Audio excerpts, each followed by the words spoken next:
Adriani, what was your feeling about seeing Strahan wave the old Eagles flag with pride?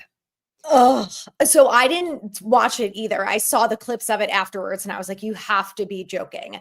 My problem is the explanation that Toomer gave because I don't believe for 1 second that if former players went into the building and sat down with John Mara and said, listen, I understand things have gotten a little off track here. This is how things went. You were here. Let me refresh your memory. This is how things went when we won Super Bowls, and this is how it was done, and this is how it was done correctly. Maybe you need to bring in an advisor. Maybe you need to make some changes with the coaches. Maybe you need to have people like me, former players, more involved. They're doing it with Chris Snee. They're allowing him to be very involved with the selection and scouting of offensive linemen.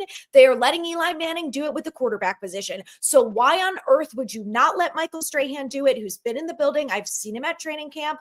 Let Imani Toomer, who's also been at training camp, let him get involved with wide receivers. Let these guys more in on the building. And I don't know, let them have a say that way. But going out and waving the enemy's flag when they're in the Super Bowl is the biggest load of BS I've ever seen. And my problem with it is that they said it was a shot at management, but I don't think John Mara really cares that much about that.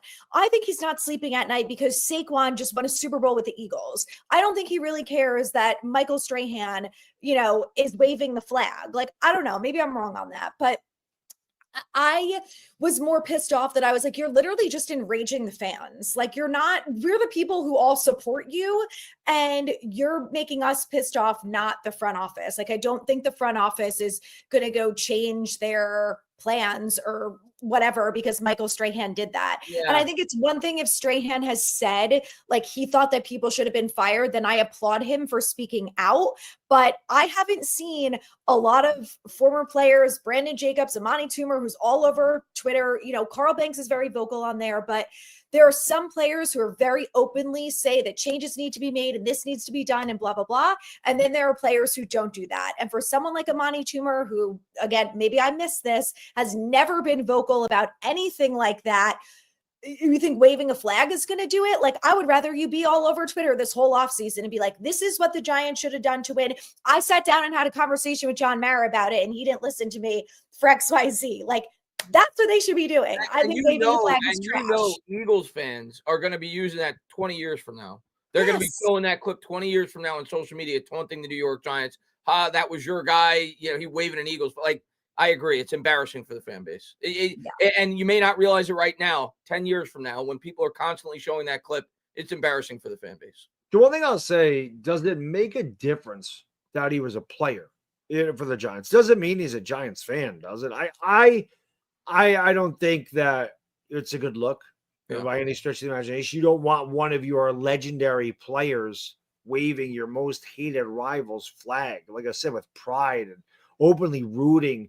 He didn't play with Saquon Barkley. He wasn't teammates with. If it was a teammate, like an ex-teammate of his, you can almost understand it. Hey, I want this guy to win another championship, whatever. As one of my best friends.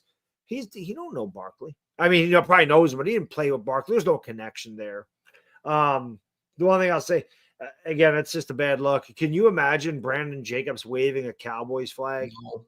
Can you imagine Justin Tuck waving a Cowboys flag around? I mean, come on, man. Strahan's got to do a little bit better thinking. But then again, listen, I live in upstate New York. They practiced up here for 17 years, from 1996 to 2012. Obviously, he retired after 2007.